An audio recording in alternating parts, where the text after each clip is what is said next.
Yay! Yay!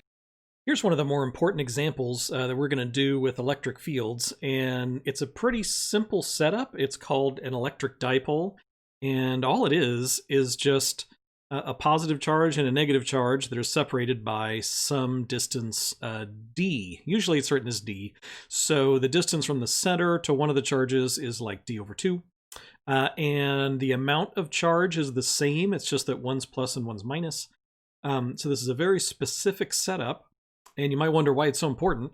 Well, it turns out that a lot of things we can understand as dipoles. A lot of physical situations are modeled as dipoles, like the water molecule and so on. So you can gain a lot of understanding into pretty complex phenomena just by modeling it as something really simple. Sort of like in beginning physics, we do masses on springs a lot because not everything is a mass on a spring, but you can model things as if they were masses on springs, and you can get pretty far. So the sort of analog to masses on springs in electric fields is the dipole. Once we understand the dipole, we can understand quite a bit. Okay, so let's see how the electric field behaves around the dipole. First of all, let's look and see what the electric field is going to be along the axis of the dipole. So over here at point X, some distance r away from the center of the dipole is the way that I've drawn it. Let's see what the electric field is there. The electric field is going to be, now this is pretty simple. Everything is along a line, right? So we can sort of forget the vector character and let's work in magnitudes. What is the magnitude of the electric field there? Well, it's just going to be the sum of the electric fields of each of the charges. It's all in a line, so we can just work in magnitudes. So what's the electric field due to the plus charge? It's just going to be kq over O. Okay, now we need the distance from the plus charge. So how far are we away from that plus charge? Well, we're r, but then r minus d over 2, right? That gets us this distance. Is r minus d over 2, right? We got to subtract that part out. So this is going to be r minus d over 2 squared, because the magnitude of the electric field is kq over r squared, times r hat, right? But we already know what the r hat is. It's to the right because it's a positive charge. Okay, so the positive charge is going to give us this electric field that way. Okay, so what's the contribution from the negative charge? Well, it's along the same line, but the negative charge is going to give an electric field going back that way, and it's going to look like minus AQ over, what's the distance to the negative charge? It's going to be R plus D over 2.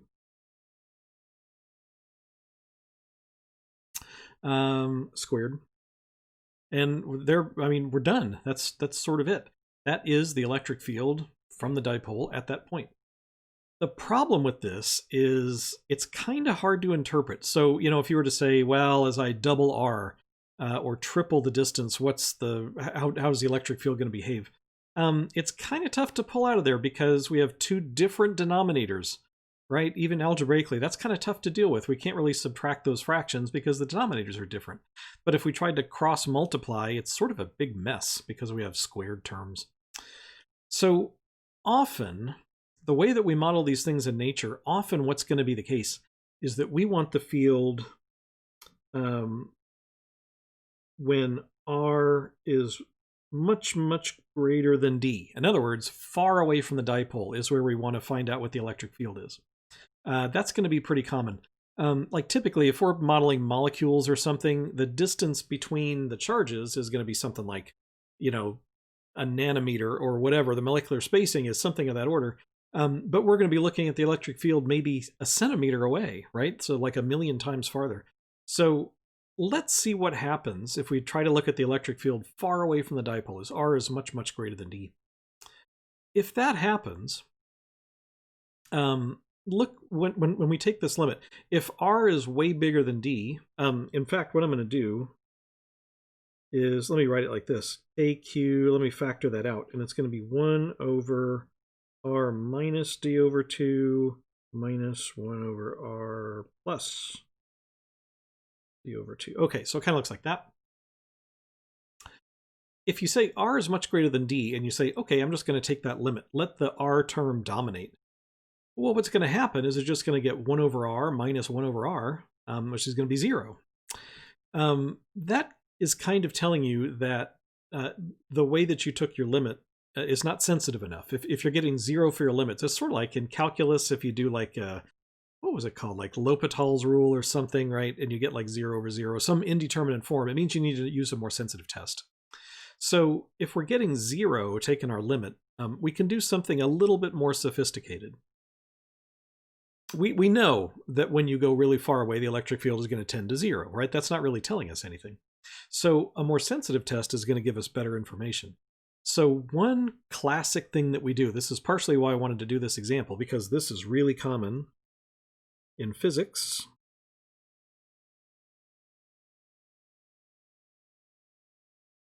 Called the binomial approximation. This is something that it's kind of introduced in calculus maybe, but they don't spend much time on it. But it's just crazy useful. And here it is. Here's the whole deal. 1 plus x to the n. If you have something that's of that form and x is small, then this is about 1 plus nx. You just bring that n inside, multiply times the x. I mean, it looks like magic. If x is small, I'll put small in quotes because I don't, that's kind of a subjective term, right? For example, suppose we have 1 plus 0.1. So you want a term that's small compared to 1. What about 0.1? What if it's a tenth of 1?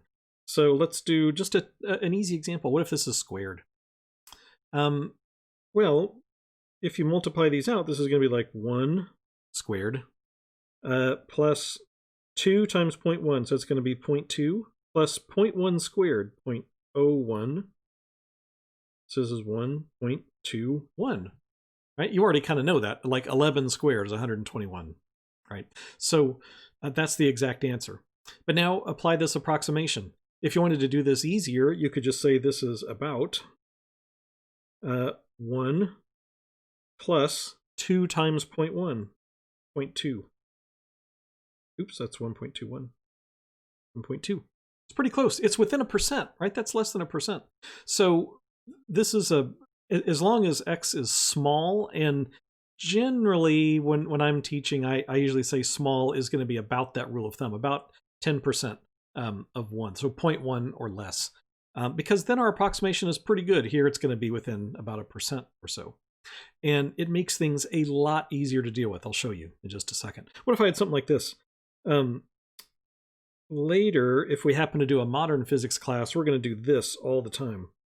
1 minus v squared, where v is a number between 0 and 1, 1 being like the speed of light, it turns out, in special relativity.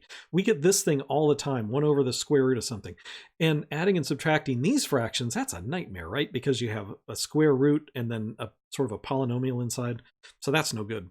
But look, this is the same thing as 1 minus v squared to the minus 1/2, right? It's another way to write it. And then if v is small, if our speed is small, say compared to the speed of light, I can just rewrite that. I can just bring that inside, and this is just 1 plus v squared over 2. Look at that. I can just bring the half inside. That is way, way easier to deal with as an approximation. It's approximately equal to that. Okay, so we're going to do something like that. So the whole trick is, if I can get these fractions in that form, I have to have a leading 1, and then that other term has to be way less than 1. Then I'm going to be all set. So how am I going to do that with this thing I have over here to the right? Well, what I'm going to do is I'm going to factor out an r, really an r squared, right? How do I make that first term, how do I make that a 1? I would just, inside the parentheses, inside here, I'm just going to divide by r, which means I'm factoring out an r squared if I take that back out. So here's what I'm saying. I'm going to take it all the way out, so kq over r squared, and then what I have is I'm going to have a 1 over, that r squared makes this 1 minus d over 2r squared, minus 1 over 1 plus d over 2r squared. How about that? That's pretty neat. That looks like algebraic wizardry or something, but if you just multiply that r squared back in, you'll see that you get what we had before. All right, so we're sort of all set. This is going to be, so I don't run out of room, k squared r squared. This is 1 minus d over 2r to the minus 2 minus 1 plus d over 2r to the minus 2. There we go. So now I've got it in the right form. I've got a 1 plus or minus a small number, d over 2r. Is that a small number? You bet, because we have this up here. R is much bigger than d, so that really is small compared to 1. That's the whole idea. So look, I can bring that minus 2 inside. So look what I have. Let me try to squeeze it in here. This is going to be kq over r squared. I'm going to bring that 2 inside. So look what I got. I got 1 plus d over r. The 2 cancels. Minus. I'm going to bring this 2 in. 1 minus d over r. That. Because now look what happens. 1 minus 1 totally goes away. And then d over r minus a minus d over r, that just gives me 2d over r. So look what I have. The electric field is, oh, I guess I should call this like approximately, right? Here. Once I make the approximation. Cool. So this means that I have, let's see, it's going to be k qd. I'm going to have 2 of them. 2k qd over r cubed.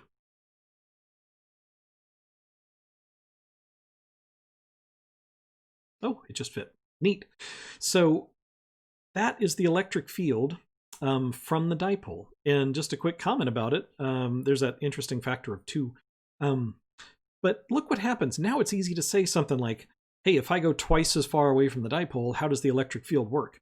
Well, it goes down as 1 over the distance cubed. So if I double the distance, the electric field is going to die off by a factor of 8, right? 2 cubed. That's kind of neat. It dies off faster than the electric field from a point charge is 1 over r squared. So if I triple the distance from a point charge, it's 1 over 3 squared, or it goes down by a factor of 9. Here, if I triple the distance from a dipole, the electric field goes down by 1 over 3 cubed, 1 over 27. So the electric field dies off fast from a dipole, which really kind of makes sense when you look at it, because those two electric fields up here, they're sort of fighting each other, right? As I go really, really far away, they're more and more equal to each other. And so you get closer and closer to nothing as you get further away. So the electric field from a dipole really kind of dies off quick. Just for fun, let's do this. Let's do, just because it turns out it's going to be a little bit different. Let's get the electric field up on that axis. So let's see, should I go to a new page? Let's go to a new page. Let me just redraw it real quick. I've got this thing. I won't do the whole thing. This thing. Got that, and then we're going to be up here, right? So this is d over 2, and let's call this our distance r, up perpendicular from the axis. What's the electric field up there? Okay, for this, let's see what it's going to be. I'm going to have an electric field going that way, and then from the negative charge, an electric field going that way. So it kind of makes sense that my final electric field is going to be those two added together. So going like that. So since these electric fields are going to have components, I better go back and use our tool where we did the electric field was kq over r cubed r vector. Right? That's going to make things a little bit easier. So that's going to be true for the positive and the negative charge. So let's put down what that is. Kq over, so that's the plus, right? Kq over, what is that distance? What's this distance down to the positive charge? Well, that's going to be a right triangle. So it looks like that distance is going to be r squared plus d squared over 4 It's the square root of that is the distance, right? But we're cubing it, so we better have a 3/2, right? Because to the 1/2 is the distance. The square root is the distance. So that's the distance. And now I multiply by the vector. What is the vector? And remember the idea, it's from the charge to the point I'm interested in. So from the positive charge to that point, what do I have to do? I have to go minus d over 2 and a positive r to get up there. Okay, what about for the negative charge? I have a minus aq over, it's the same distance, r squared plus d squared over 4 to the 3/2. And now, what's the vector from the minus charge up there? Well, I better go plus d over 2 and up a distance r. So there we go. There's our electric field up to that point. Oh, look at this. Look at the y components. I got that mess out front times r, and then the same mess, I subtract the same mess times r. So the y components are going to vanish. And that makes sense. Look, because of what we drew before, right? It's going to be purely a horizontal field up there going back to the left. So I'm only going to have an x component. And what is that x component? It's going to be, let's see, I've got the same thing in front of d over 2. I got a minus thing d over 2 and then another minus thing d over 2. So I got two of those. So that cancels the 2. So it looks like I'm going to have k, an overall minus k q d over this business on the bottom, r squared plus d squared over 4 to the 3/2. And this is in the minus x hat direction. There's only an x component. So that's it. Well, I don't want to box it quite yet. Let's do the same trick. What is it like when r is much greater than d? So when we're far away from the dipole, what does this field look like? Well, here, if I just let that r term dominate down here in the denominator, that just becomes, that's not going to give me a limit of 0, so I can go ahead and do it. That's just going to give me r squared to the 3/2. That's r cubed, right? So far away, the electric field here perpendicular is just going to be minus kqd over r cubed. And that's an x hat. So I guess this is this really is a vector. Oops. Make it look nice. Oops, I did it again. Let's make it look nice. Well, that's not very nice.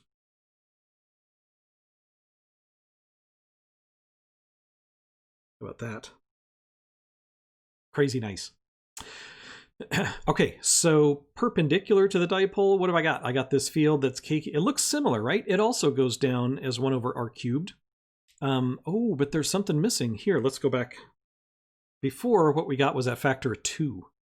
So along the, and let's forget about the direction for a second. So along the axis of the dipole, the field is 2kqd over r cubed. But perpendicular to the axis, if I go the same distance away, the same far distance away, the field is only half as strong, just kqd over r cubed. There's no 2.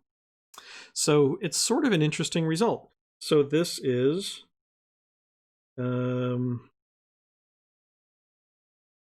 half the magnitude compared to along the axis. That's kind of an interesting result. It's not obvious, at least it's not obvious to me anyway, that if you go really far away along the axis, you'll get twice as strong a field as if you go a really long way away perpendicular to the axis. So for dipoles, it really does make a difference which way the dipole is oriented. That'll change the strength of the field far away from the dipole. Change it by a factor of 2. That's kind of interesting. It turns out that there's a cosine factor in there. So if you want to get the field at any intermediate point, there's going to be a cosine theta in there that gets you from one to the other. But that's kind of neat. Okay, so the value in doing this was because the dipole field is really important as you go on in physics. Knowing that it goes down as 1 over r cubed will become really important. But then also, The utility was to get used to using this binomial approximation. This is something that as you go on in physics, especially like in modern physics, this becomes more and more and more useful.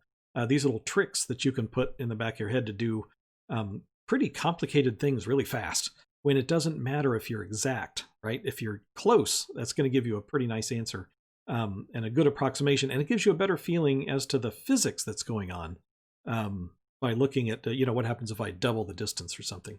So kind of neat, kind of a neat example.